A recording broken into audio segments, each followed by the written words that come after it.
Hi everyone, in this video I'm going to tell you how you should approach paper 1 for UGC NET JRF और इसमें आप बेहतर कैसे score कर सकते हो और बेहतर स्कोर करने का क्या इंपॉर्टेंस है. All these things we are going to discuss in this very video.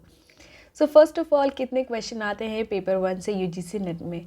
इससे 50 क्वेश्चन आते हैं. टोटल क्वेश्चन जो हमारे होते हैं वो 150 क्वेश्चन होते हैं और 50 क्वेश्चन हमारे पेपर 1 से होते हैं विच कैरीज 100 मार्क्स. मतलब ईच क्वेश्चन कैरीज 2 मार्क्स. तो आप रेशियो से समझ गए होंगे कि पेपर 1 का इम्पॉर्टेंस है UGC नेट के पेपर में. दूसरी चीज़ मैं आपको ये बता दूं कि पेपर 1 के हेल्प से जो कैंडिडेट नेट क्वालिफाई करने वाले होते हैं वो उनका पेपर 1 में स्कोर अच्छा होता है तो वो JRF तक पहुंच जाते हैं और JRF is in it self a big achievement. तो आप समझ सकते हो पेपर 1 का क्या इम्पोर्टेंस है. Now let's get into the thing कि सोर्सेज क्या होने चाहिए, कहाँ से पढ़ें, क्या पढ़ें, कैसे पढ़ें.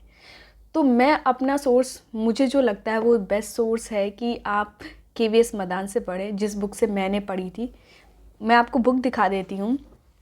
तो ये बुक है KVS मदान की जिससे मैंने पढ़ी थी. और इस बुक में क्या है कि बहुत मुझे लगता है कि जब आप सोर्सेज को लिमिटेड रखते हो तो आप अच्छे से पढ़ाई कर पाते हो.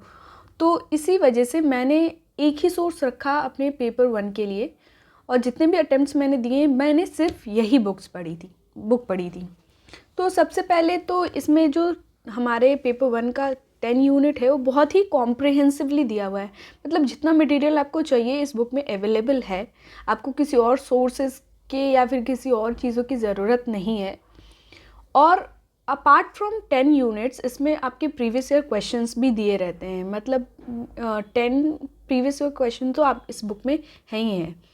तो आपको जितनी भी चीज़ें करनी होंगी इस बुक में मिल जाएंगी. सबसे पहली बात, बहुत लोग ये पूछते हैं कि मैम 10 यूनिट पढ़ना ज़रूरी है. हाँ, पढ़ना ज़रूरी है क्योंकि जो हमारे क्वेश्चन आते हैं वो सारे यूनिट से आते हैं. सारे यूनिट कवर होते हैं. आपका टीचिंग एप्टीट्यूड से भी क्वेश्चन आएगा, रिसर्च एप्टीट्यूड से क्वेश्चन आएगा, आपका रीडिंग कॉम्प्रिहेंशन से क्वेश्चन आएगा, ITC से आएगा, DI से क्वेश्चन आएगा. मतलब जितने पीपल इन एनवायरनमेंट से क्वेश्चन आएगा. जितने भी यूनिट्स हैं सारे यूनिट्स का इक्वल वेटेज है और सारी यूनिट से क्वेश्चन आते ही आते हैं. तो आप ये मत सोचो कि मैंने 5 यूनिट पढ़ ली तो कवर हो जाएगा या फिर मैंने जो मुझे यूनिट आते हैं वो पढ़ लिया. नहीं, ऐसा नहीं करना है आपको. मैं आपको बताती हूँ कि कैसे करना है. एक सेइंग है, strengthen your strength and manage your weaknesses. जो ये आपकी यूनिट्स है ना उसमें देखो कि आपका स्ट्रॉन्ग एरिया क्या है और आपका वीक एरिया क्या है.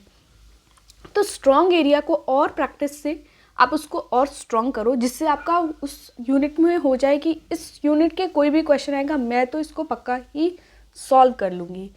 और वीक एरिया का वो क्या है, आप और रिसोर्सेज पढ़ो, प्रीवियस ईयर क्वेश्चन करो, मॉक लगा, जिससे और वो एरिया जो वीक एरिया है उसके क्वेश्चन देख के आप घबराओ नहीं, अटेम्प्ट करो, सॉल्व करो. ठीक है, मैं अपना एग्जांपल ले लेती हूँ. फॉर एग्जांपल मैं DI और जो मैथमेटिकल रीजनिंग, लॉजिकल रीजनिंग है इसके क्वेश्चन देखने के बाद मुझे लगता था मुझसे नहीं होगा. तो मैं क्या करती थी, एग्ज़ाम से जो इमीडिएट पहले वाले दिन होते थे उस दिन प्रैक्टिस करती थी बहुत सारे क्वेश्चंस, जिससे मेरा एक कॉन्फिडेंस लेवल जो होता है वो ऊपर हो जाता था कि हाँ मैं सॉल्व कर लूँगी. जो स्ट्रॉन्ग एरियाज़ थे मेरे वो थे रीडिंग कॉम्प्रिहेंशन, ITC, आपका पीपल इन एनवायरनमेंट और रिसर्च और टीचिंग एप्टीट्यूड. ये जो इस एरिया के जो क्वेश्चन थे, इस यूनिट के जो क्वेश्चन थे वो मैं बहुत ईजिली कर लेती थी. तो ये मेरे स्ट्रॉन्ग एरियाज़ थे. तो मैं इसको थोड़ा बहुत भी पढ़ती थी तो चल जाता था. जो वीक एरियाज़ थे उसको मैं मैनेज कर लेती थी प्रैक्टिस से. तो आप भी देखो कि आपका वीक एरिया क्या है, उसको और प्रैक्टिस करो. और स्ट्रॉन्ग एरिया क्या है कि आप उसको रिविजन करते रहो ताकि वो वीकनेस में ना कन्वर्ट हो. तो ये आपके यूनिट को कैसे कवर करना ये हो गया. अब प्रीवियस ईयर का क्या इम्पॉर्टेंट है, बिना प्रीवियस ईयर सॉल्व किए आप एग्ज़ाम में जा रहे हो तो बहुत बड़ा ब्लंडर कर रहे हो. ये सब बिग मिस्टेक. आप ऐसा बिल्कुल भी मत करो. प्रीवियस ईयर क्वेश्चंस को बिना देखे जाना मतलब एग्ज़ाम में फ़ेल होने का ऐसा बनाना कि अरे ऐसे फालतू में अटेम्प्ट देना. आप प्रीवियस ईयर सॉल्व करो, कम से कम 5 प्रीवियस ईयर पेपर आपको पेपर 1 का सॉल्व करके ही एग्ज़ाम में जाना चाहिए, ताकि एक रहे कि आपको पूरे पैटर्न का आइडिया हो जाए, किस तरह के क्वेश्चन पूछे जाते हैं, ऑप्शंस कैसे होते हैं, एक दिमाग में पैटर्न बन जाता है। आप कॉन्शियसली उसको सॉल्व जब करते हो तो आपके लिए ईजी हो जाता है। तो बिना प्रीवियस ईयर सॉल्व किए एग्ज़ाम में मत जाओ। तीसरी चीज़ कि आप मॉक भी ज़रूर लगाओ, क्योंकि जब एग्ज़ाम मोड में आप कोई चीज़ सॉल्व करते हो वो एक डिफरेंट स्टेट होता है, और जब आप रेगुलर ऐसे केवल सर्टेन एरिया के क्वेश्चंस प्रैक्टिस करते हो वो एक अलग मोड होता है। तो मैं डेफिनेटली कहूँगी कि जब आपके सारे यूनिट्स तैयार हो जाए तो 1-2 मॉक भी आप अटेम्प्ट करो।